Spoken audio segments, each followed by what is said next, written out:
네, 함께 말씀 보도록 하겠습니다. 야고보서 4장 1절에서 10절까지의 말씀입니다. 야고보서 4장 1절에서 10절까지의 말씀 함께 보도록 하겠습니다.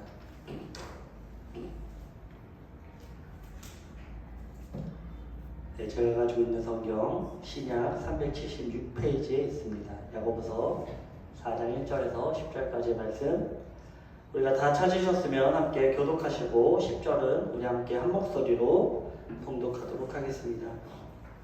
너희 중에 싸움이 어디로부터 다툼이 어디로부터 나느냐? 너희 지체 중에서 싸우는 정욕으로부터 나는 것이 아니냐? 너희는 신호이라도 얻지 못하여 살면서 시시하여도 인치하지 못하고 같은 것으로 싸우니라. 너희가 얻지 못하면 구하지 아니하기 때문이요. 구하여도 받지 못함은 정욕으로 쓰려고 잘못 구하기 때문이라.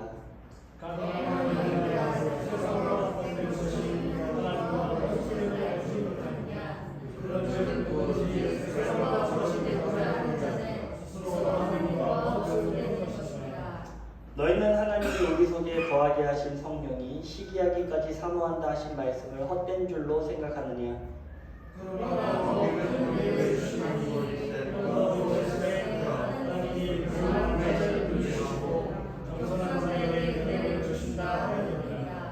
그런즉 너희는 하나님께 복종할지어다. 마귀를 대적하라. 그리하면 너희를 피하리라.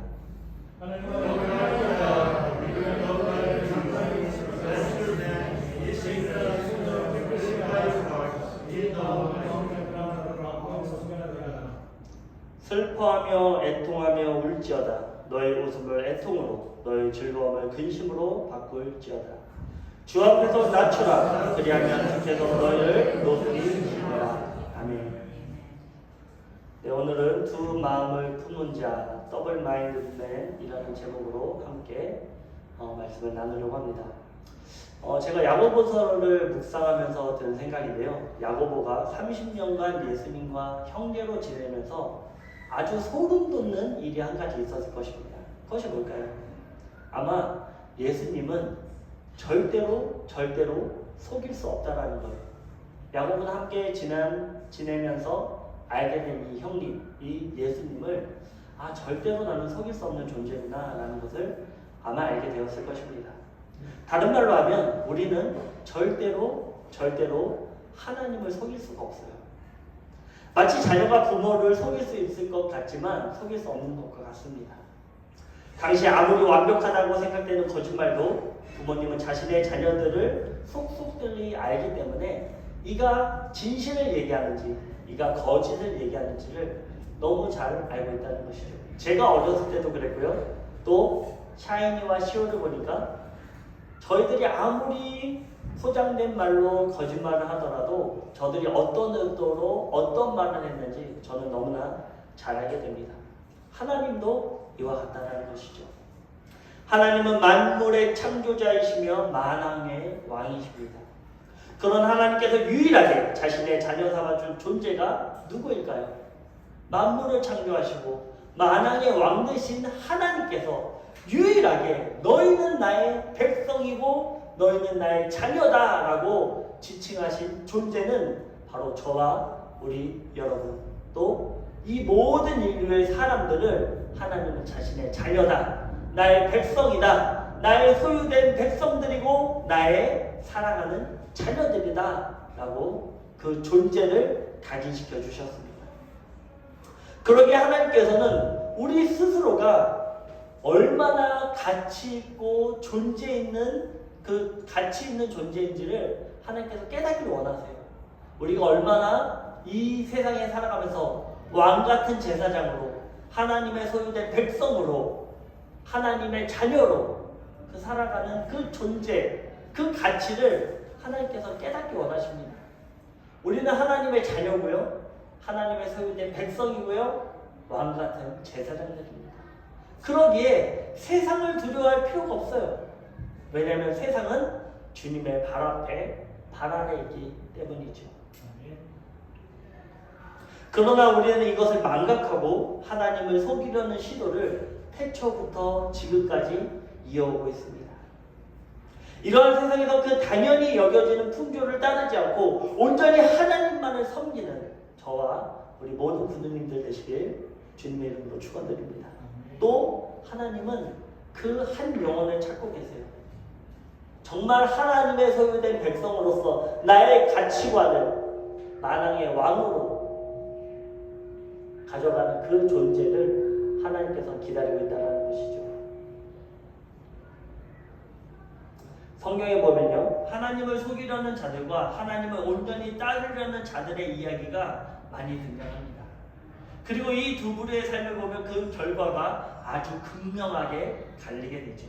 내가 정말로 온전히 하나님만을 믿고 따르겠다 결정한 자들과 두 마음을 품어서 나는 세상을 따르지만 하나님을 조금 이용하겠다라는 존재들은 그 결과와 삶이 극명하게 다르다는 거예요. 먼저 하나님을 따르는 아브라함 그리고 삼손과 라합을 보기 원합니다. 아브라함은 100세에 얻은 아들 이삭을 모리아 산으로 데리고 가서 바로 제물로 바치라는 하나님의 음성을 듣게 되죠. 그리고 이 음성을 듣자 지체하지 않고 그 아들 이삭을 데리고 모리아 산으로 3일길을 떠납니다. 그리고 하나님의 약속, 즉 너의 자손이 하늘의 별과 또 바다의 모래보다 많을 것임을 아브라함은 그때 확신합니다. 그러고 한 행동이 무엇입니까? 바로 하늘 높이 쳐들고 이 아들을 죽이려고 했던, 이것이 바로 하나님의 약속을 믿는 자의 행위였다라는 거예요. 이때 하나님은 아브라함을 다급히 부르시면서 말씀하시죠. 우리 함께 읽어보겠습니다. 창세기 22장 12절입니다. 시작. 사자가 이르되 그 아이에게 내 손을 대지 말라. 그에게 아무 일도 하지 말라. 내가 내 아들 내 독자까지도 내게 아끼지 아니하였으니 내가 이제야 내가 하나님을 경외하는 줄을 아노라. 아멘. 아브라함과 사라는요, 사실 이삭을 낳기 전까지만 해도 두 마음을 품고 있었습니다. 과연 정말로 하나님께서 나에게 자녀를 줄 것인가? 내 물리적인 태가 끊겼는데 불가능하죠. 가능한 일이 아니었습니다. 그렇기 때문에 모든 인간적인 생각들, 하나님의 말씀을 믿는다고 하면서 그 말씀을 가지고 인간적인 방법을 사용한 것입니다. 전적으로 하나님을 섬기지 않고 그 마음에 더블 마인드, 두 마음을 품게 되었다는 것이죠. 온전히 하나님을 섬기는 마음이 이들 가운데 없었습니다. 그러나 온전한 약속 가운데 100세의 이삭이라는 아들이 태어나게 된 것이죠. 그리고 나서 그때부터 아브라함은 자신이 가지고 있던 두 가지의 마음을 내려놓습니다. 내가 사람으로 생각했던 모든 타협점이 하나님의 행하신 가운데는 아무것도 아니구나. 이것을 바로 아브라함은 깨닫게 된 거예요. 이처럼 오직 하나님께만 그 중심을 들인 아브라함에게 하나님은 어떤 복을 허락해 주셨을까요? 그 두 마음을 버려버리고 온전히 하나님만을 따른 아브라함에게 하나님은 약속해 주십니다. 창세기 22장 16절에서 18절 함께 읽어보도록 하겠습니다. 이르시되 여호와께서 이르시기를 내가 너를 키워 세우니 내가 이같이 하여 내 아들 내 독자도 아끼지 아니하였은즉 내가 내게 큰 복을 주고 내 씨가 크게 번성하여 하늘의 별과 같고 바닷가의 모래와 같게 하리니 내 씨가 그 대적의 성문을 차지하리라. 또 내 씨로 말미암아 천하 만민이 복을 받으리니 이는 내가 나의 말을 준행하였음이니라 하셨다 하니라. 아멘. 하나님께서요, 자신만을 바라본 아브라함에게는요, 내가 너에게 그냥 복도 아니에요, 큰 복을 주겠다. 그리고 너의 씨로 말미암아 모든 민족, 바로 그 우리도 포함된 모든 민족이 복을 받겠다. 놀라운 하나님의 약속입니다. 한 사람이 하나님 앞에 그 마음을 드렸더니 주변 사람들 뿐만 아니라요, 모든 인류가 복을 받는 놀라운 하나님의 약속을 받은 것입니다. 이것이 저와 우리 모든 군주님들도 가능한 약속이에요. 아브라함에게만 주어진 약속이 아니라 바로 저와 우리 군우님들 모두에게 주어진 약속임을 우리는 믿어야 될 것입니다. 아멘. 네. 또 라합은 어떻습니까? 라합에 대한 신분을 성경은 뭐라고 얘기하고 있죠? 기생이에요. 라합은요, 그 누구가 돌아보지 않는 기생의 신분입니다. 당시의 여성으로서 기생으로 살아간다는 것은요, 아마 이 동물보다도 못한 취급을 당하는 그런 존재였을 것입니다. 그런 라합은 멀리서부터 들려오는 히브리 민족에 대해 알게 되었고, 그들이 섬기는 하나님의 능력에 대해 듣게 되었습니다. 그리고 그 능력을 믿게 되었죠. 그리하여 여리고에 온 두 정탐꾼을 숨겨주었으며 그들의 민족이 이 땅을 차지할 것을 이 라합 스스로가 선포해요. 당신의 하나님의 이야기를 우리가 들었나이다. 이 땅은 무너질 것이고 하나님의 나라가 세워질 것입니다. 라합이 선포하는 거예요. 놀랍지 않습니까? 이방인 여인, 그것도 기생이 하나님의 영광을 올려드리는 고백을 이 두 정탐꾼에게 한 거예요. 그리고 이 고백을 누가 들었을까요? 바로 살아계신 하나님께서 들으실 것입니다. 우리가 모든 말하는 것들, 우리가 모든 하나님을 높이는 고백들을 하나님은 들으시고요, 또 그 고백들을 너무나 기뻐하세요. 그럴 때는 우리가 평상시에도, 제가 항상 자기 전에 또 일어났을 때 우리 자녀들에게 축복해 줍니다. 하나님의 사랑하는 아들들이고 하나님의 왕같은 제사장들이고 너희들은 하나님의 백성이고 너무나 존귀하고 고귀하고 사랑받는 존재야. 날마다 고백해줘요. 이 고백의 축복이 자녀들을 성장시키는 것입니다. 또 제가 날마다 우리 교회를 위해 기도할 때 이런 고백을 합니다. 우리 교회에 속해 있는 또 모든 인류에 대한 하나님의 사랑이 우리의 존재는 왕같은 제사장들이고 세상이 넘볼 수 없는, 세상이 넘어뜨릴 수 없는 존재다라는 것을 저는 날마다 기도하면서 하나님께 고백합니다. 바로 이러한 고백을 라합이 했다는 것이죠. 여호수아 2장 10절에서 12절 함께 봉독해 보도록 하겠습니다. 이는 너희가 애굽에서 나올 때 하나님께서 너희 앞에서 홍해물을 마르게 하신 일과 너희가 요단 저쪽에 있는 아모리 사람 두 왕 시온과 올게게 행한 일, 곧 그들을 전멸시킨 일을 우리가 들었음이니라. 우리가 듣자 곧 마음이 녹았고 너희로 말미암아 사람이 정신을 잃었나니 너희 하나님 여호와는 위로는 하늘에서도 아래로는 땅에서도 하나님이시니라. 그러므로 이제 청하노니 내가 너희를 선대하였은즉 너희도 내 아버지의 집을 선대하도록 여호와로 내게 맹세하고 내게 증표를 내라. 라합의 고백이에요. 이로 인해 라합은요, 여리고성의 기생의 신분에서 바로 예수님의 족보에 들어가는 이 정탐꾼 중에 한 명인 살몬과 라합은 결혼하게 됩니다. 그리고 낳은 아들이 누구라고요? 이 살몬과 결혼하여 낳은 아들, 그가 누굴까요? 아주 보아스입니다. 이 룻기에 등장하는 보아스가 바로 이 살몬, 이 라합의 자녀예요. 그리고 이 보아스가 이세 할아버지죠. 그리고 할아버지 살몬이죠. 그리고 이세를 통해 누가 태어납니까? 다윗이 태어나요. 다윗의 족보, 유다 지파에 속한 이 살몬, 그리고 그 다윗의 족보를 통해 예수님이 태어나게 된 것입니다. 라합이 바로 예수님의 족보에 들어가는 여성임을 이 고백으로 말미암아 하나님께서 귀하게 여기심을 우리는 기억해야 될 것입니다. 하나님을 높이십시오. 그러면 하나님도 우리를 높이실 것입니다. 아멘. 또한 삼손은 어떻습니까? 그가 마지막으로 그동안은 두 가지의 마음을 품고 살았어요. 하나님의 일을 감당했지만 여전히 자신의 정욕대로 살아갔던 삼손의 모습. 그러나 이가 모든 것을 잃어버리고 그 두 눈이 빼앗기고 또 모든 힘이 사라지고 그리고 연장맷돌을 돌리는 그 상황 가운데 삼손은 깨닫게 된 것입니다. 바로 하나님만을 섬기는 것이 나의 삶의 가장 귀한 것이구나. 우리가 모든 것을 다 잃는다고 해도, 다 모든 것이 사라진다고 하더라도 하나님을 붙잡는 인생은요, 멸망하지 않습니다.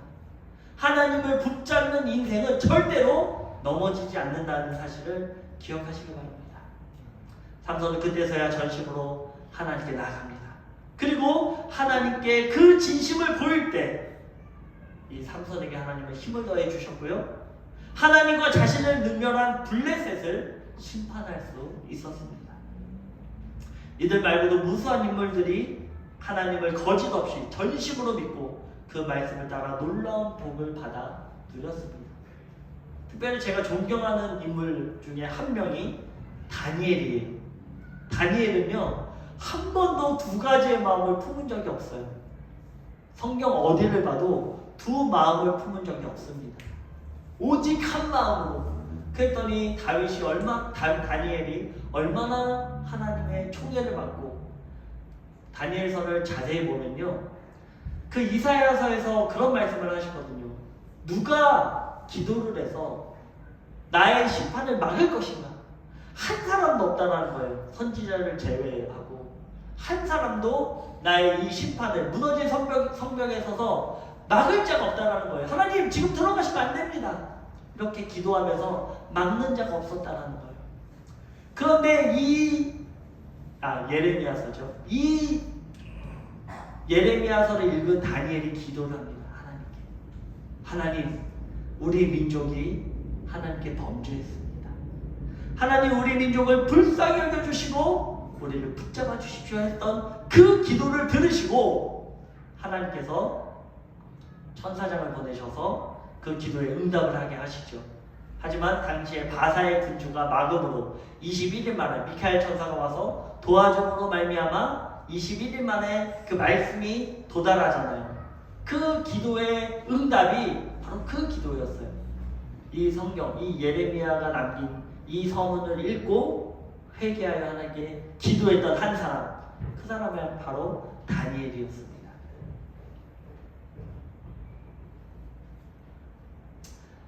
그렇습니다. 복 중에서 가장 큰 복은 무엇입니까?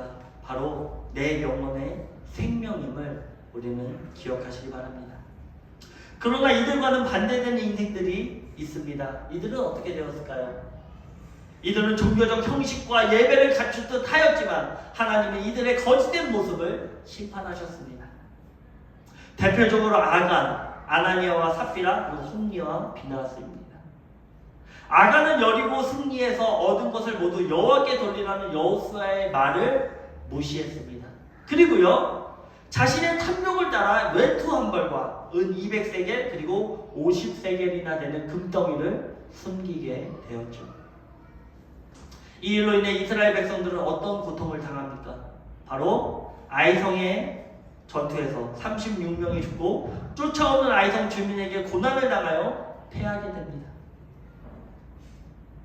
아이성은 자그마한 성이었어요. 여리고에 비하면 보잘것없었습니다.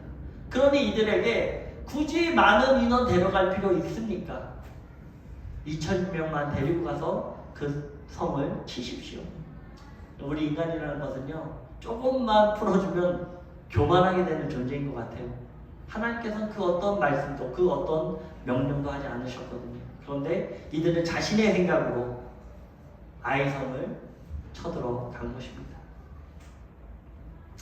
이 일의 원인이 누구였을까요? 패하게 된 원인, 물론 묻지 않은 것도 있지만요, 그 원인이 바로 이 아간의 범죄함 하나 때문에 일어났다는 사실이에요.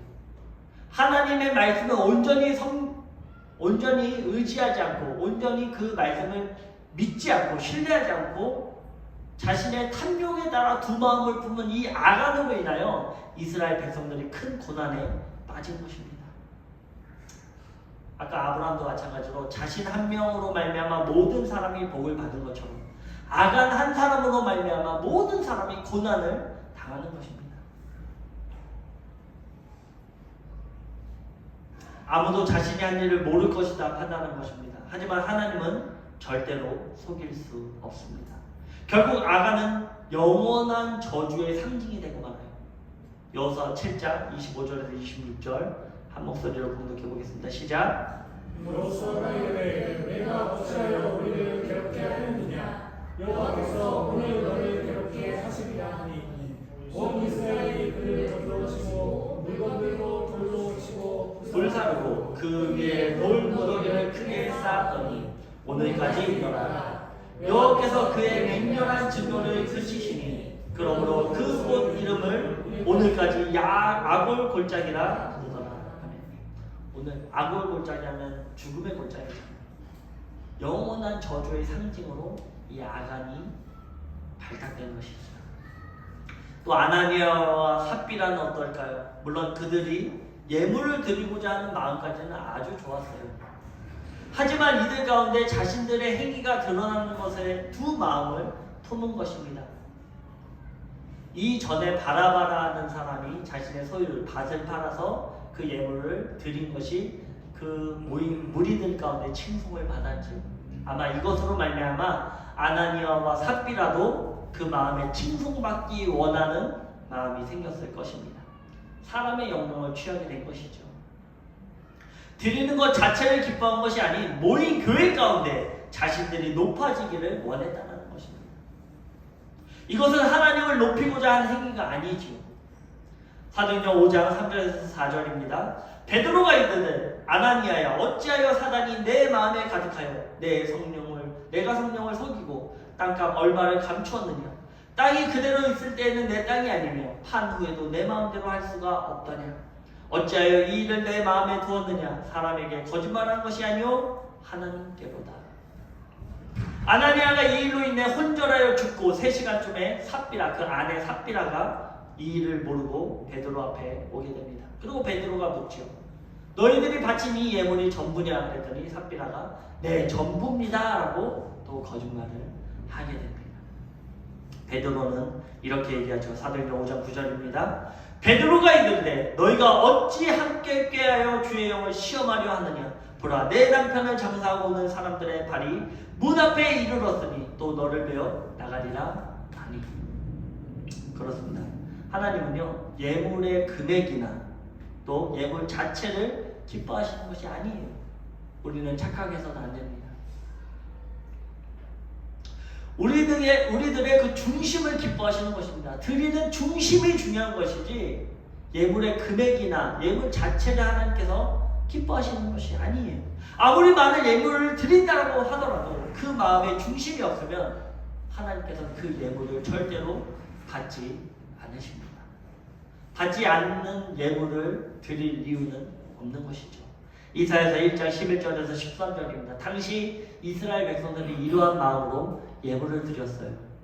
여호와께서 말씀하시되 너희의 무수한 재물이 내게 무엇이 유익하뇨? 나는 순양의 번제와 살찐 짐승의 기름에 배불렀고 나는 숫송아지나 어린 양이나 순염소의 피를 기뻐하지 아니하노라. 너희가 내 앞에 보이러 오니 이것을 누가 너희에게 요구하였느냐? 내 마당만 밟을 뿐이니라. 헛된 재물을 다시 가져오지 말라. 분양은 내가 가증히 여기는 바요. 월삭과 안식일과 대회로 모이는 것도 그러하니 성의와 아울러 악을 행하는 것을 내가 견디지 못하겠노라. 무슨 얘기일까요? 예배에 하나님 그냥 보이러 온다라는 거예요. 하나님 저 왔어요.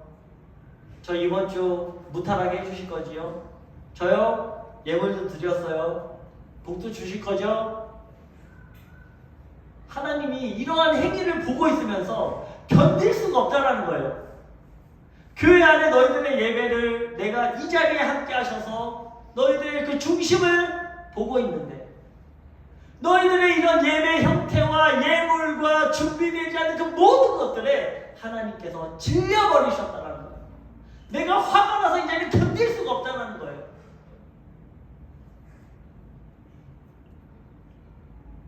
이것이 바로 타락한 세대에 대한 하나님의 메시지입니다. 하나님은 중심이 없는 예물을 기뻐하지 않으시며 또한 너희가 내 앞에 보이러 온다는 것은 전혀 의미 없이 앉아있는 이 예배 시간을 하나님께서 기뻐하지 않는다는 거예요.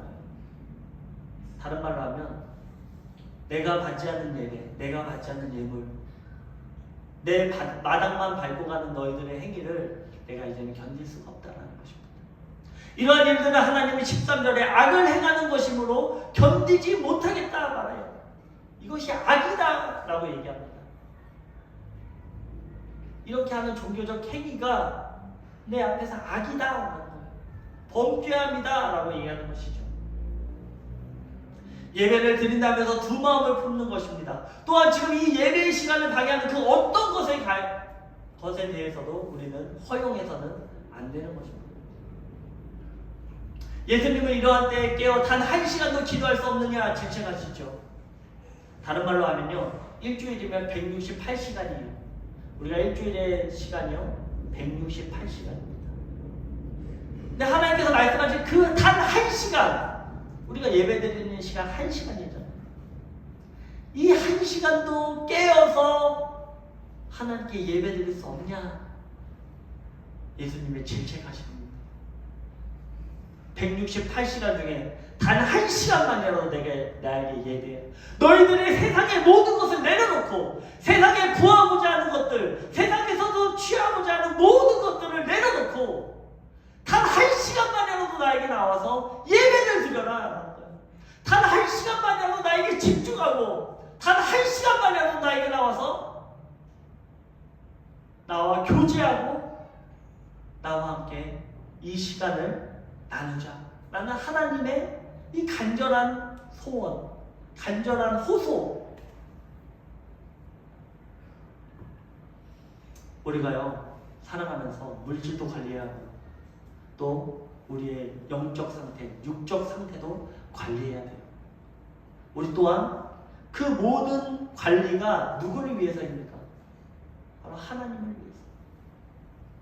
168시간 잠도 자고 인간에 필요한 것은 다 합니다. 그런데 그 한 시간도 하나님께 드리지 않는 거예요. 그 한 시간을 위해서도 우리는 희생하지 않는 거예요. 이게 오늘날의 교회의 형태입니다. 종교적 행위고 하나님께서 기뻐 받으시지 않는 예배며 예물입니다.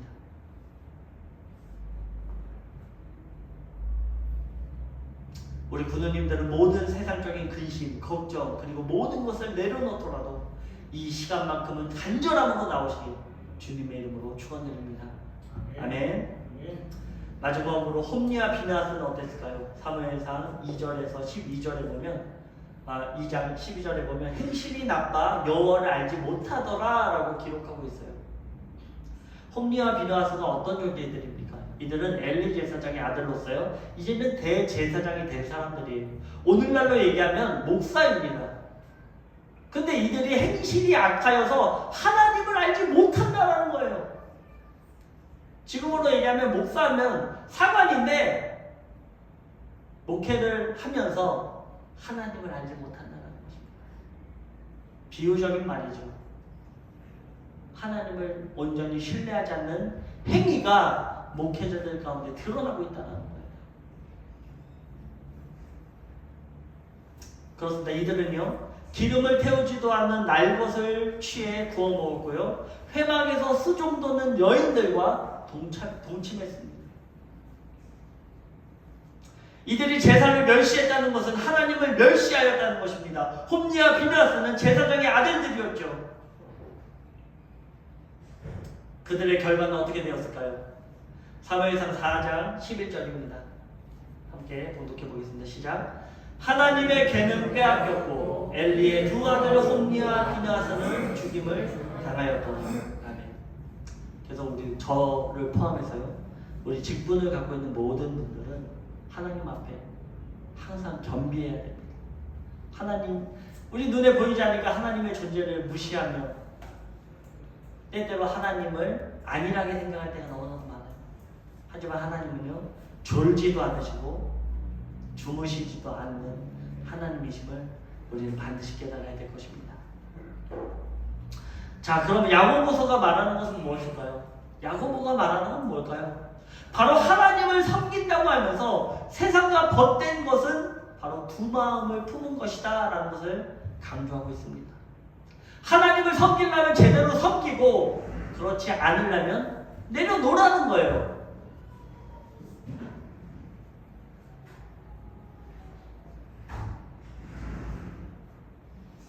우리의 모든 싸움과 다툼은 정욕부터 나는 것입니다. 세상적인 것이죠. 우리의 지체는 여전히 세상을 향하고 있어요. 우리의 육신은 피곤하기도 하고요. 예배 가운데 얼마나 졸립니까? 특별히 우리 필리핀 사관님들은 얼마나 졸리겠습니까? 지금 한국말 알아듣지도 못하는 거. 그죠? 우리 육신은요, 지극히 세상적인 정욕을 탐하고 있어요. 우리 지체는 그래요. 우리 오장육부, 우리 심령의 마음에 가지고 있는 모든 것들은요, 이건 다른 누군가의 지체를 얘기하는 게 아니라 내 지체를 얘기하고 있는 거예요.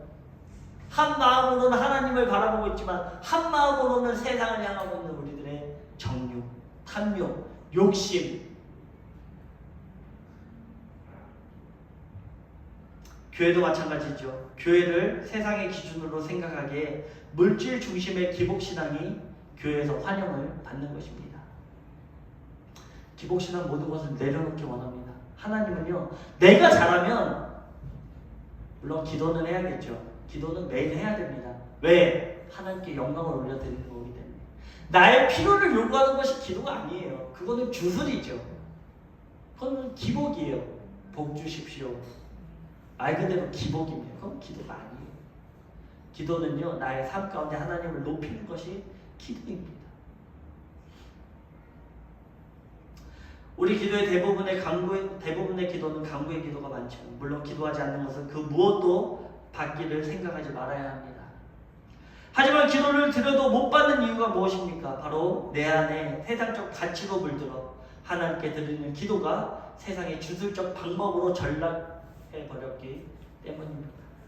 그러기에 예수님은 너희가 기도할 때 이렇게 기도하라 라고 말씀하셨어요. 우리 주기도문 알고 계시죠? 네, 한번 외워볼까요? 하늘에 계신 우리 아버지요, 이름이 거룩히 여김을 받으시옵고 나라가 임하옵시고 뜻이 하늘에서 이루어진 것 같이 땅에서도 이루어집니다.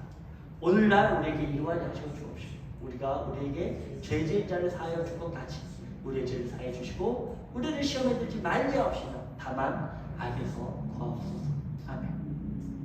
일용할 양식이에요. 오늘 하루의 양식으로 우리는 기뻐해야 합니다. 만나와 같이 우리는 나그네 인생이에요.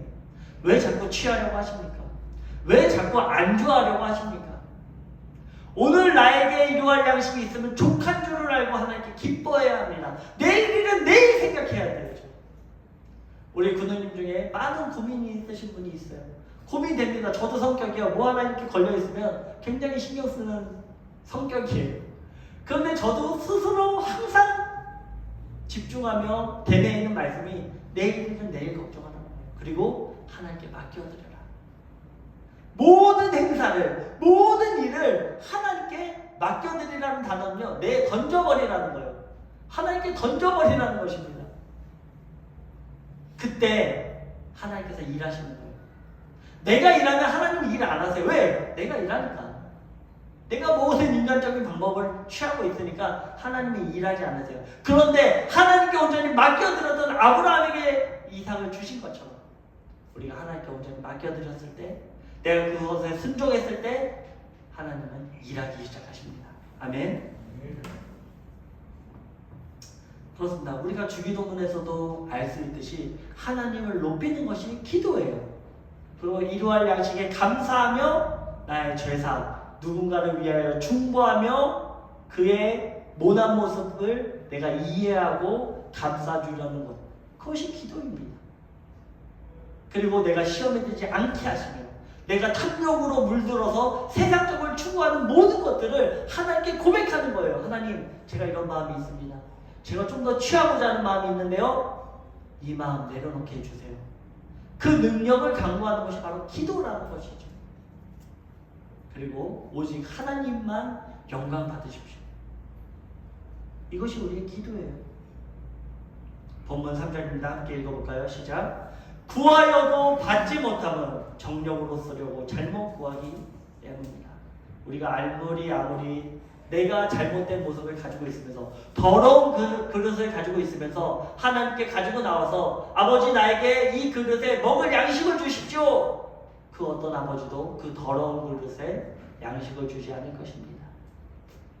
나의 모든 탐심과 정욕을 내려놓고 하나님께 깨끗한 그릇으로 나아갔을 때 하나님은 우리가 말씀드리지 않아도 우리의 필요를 알고 계시며 우리의 고민거리를 알고 계시며 그 기도의 제목을 하나님께서 미리 행하여 주실 것입니다. 정욕으로 구하지 마세요. 왜? 구해봤자 받지 못합니다. 이 정욕으로 구하는 것이 바로 우상숭배입니다. 4절에는 가늠한 여인들아 그렇게 기록하고 있는데요. 이것은 영적 간음을 상징하고 있죠. 그렇습니다. 하나님께서 가장 가증하게 여기시는 것이 바로 우상숭배입니다. 이러한 강구를 하는 것은 하나님과 원수되는 것임을 우리는 기억하시기 바랍니다. 4절에서 5절입니다. 시작. 가늠한 여인들아 세상과 벗된 것이 하나님과 원수됨을 알지 못하느냐. 그런즉 누구든지 세상과 거치 되고자 하는 자는 스스로 하나님과 원수되는 것이니라. 너희는 하나님이 우리 속에 거하게 하신 성령이 시기하기까지 사모하신다 하신 말씀을 헛된 줄로 생각하느냐. 우리 안에 성령님은 이러한 우상 숭배를 시기하기까지 우리를 사랑하신다는 것을 기억하시기 바랍니다. 질투하세요. 질투하세요. 세상을 사랑하고 세상에 벗이 되는 것을 우리 안에 계신 성령님은 질투하고 계신다는 거예요. 우리 안에 다른 자리는 없습니다. 오직 성령님의 자리만이 존재하는 것입니다. 이것이 바로 복의 근원임을 기억하시기 바랍니다. 이게 복이에요. 우리가 그렇게 간절히 받고 싶고 원하는 복이 바로 이것입니다. 하나님은 우리의 중심을 깨트려 보시는 분이십니다. 그러므로 인내함으로 이 마귀를 대적해야 되는 것입니다. 마귀는요 우리에게 자꾸 빼앗고 취하고 살인하게 만드는 내가 얻지 못함으로 탐욕에 물들게 만드는 것이 사단이죠. 오직 하나님을 가까이 하시기 바랍니다. 그때 이 사단을 대적할 수 있습니다. 이것이 두 마음을 내려놓고 오직 성결하게 되는 길이에요. 7절에서 8절 함께 봉독하도록 하겠습니다. 그런즉 너희는 하나님께 복종할지어다. 마귀를 대적하라. 그리하면 너희를 피하리라. 하나님을 가까이 하라. 그리하면 너희를 가까이 하시리라. 죄인들아 손을 깨끗이 하라. 두 마음을 품은 자들아 마음을 성결하게 하라. 아멘. 하나님을 가까이 하십시오. 하나님을 가까이 할 때 하나님이 우리와 가까이 해주신다는 거예요. 내가 하나님께 가까이 나아가려고 하지 않는다면 그 자리를 누가 채우고 있습니까? 사단이 나와 가까이 하고 있죠. 나랑 친밀한 관계를 맺고 사단의 일들을 날마다 계획하게 됩니다. 그러나 그 사단을 대적하여 하나님을 가까이 하려고 했을 때 내 마음에 가지고 있는 모든 탐욕과 탐심이 사라지고 성결한 하나님의 영이 우리와 함께 가까이 하시며 나의 벗이 되어 준다는 거예요. 마치 아브라함에게 약속하신 것처럼. 하나님은 자신 앞에 이렇게 겸손하게 낮춘 자들을 기뻐하시며 또 반드시 이런 자들을 높여주시는 분이심을 우리는 기억해야 될 것입니다. 하나님 앞에 낮추시기 바랍니다. 그러면 하나님께서 나를 높여주실 것입니다. 사랑하는 만이라 하나님 영혼 군우 여러분, 우리 안에 여전히 자리 잡고 있는 세상과 벗된 것을 오늘 이 시간 결단하여 과감히 내려놓길 바랍니다. 야고보서는 믿음이고 그 믿음의 행위로 인내해야 된다라고 우리가 함께 나누었습니다. 마귀를 대적하는 것, 이것은 세상과 벗됨을 인내하는 것입니다. 인내하십시오. 이처럼 우리가 삶 가운데 또 예배 가운데 두 마음을 가지고 살아가지 말고 오직 성결한 한 마음으로 하나님만을 섬기시기를 주님의 이름으로 축원드립니다. 함께 기도드리겠습니다.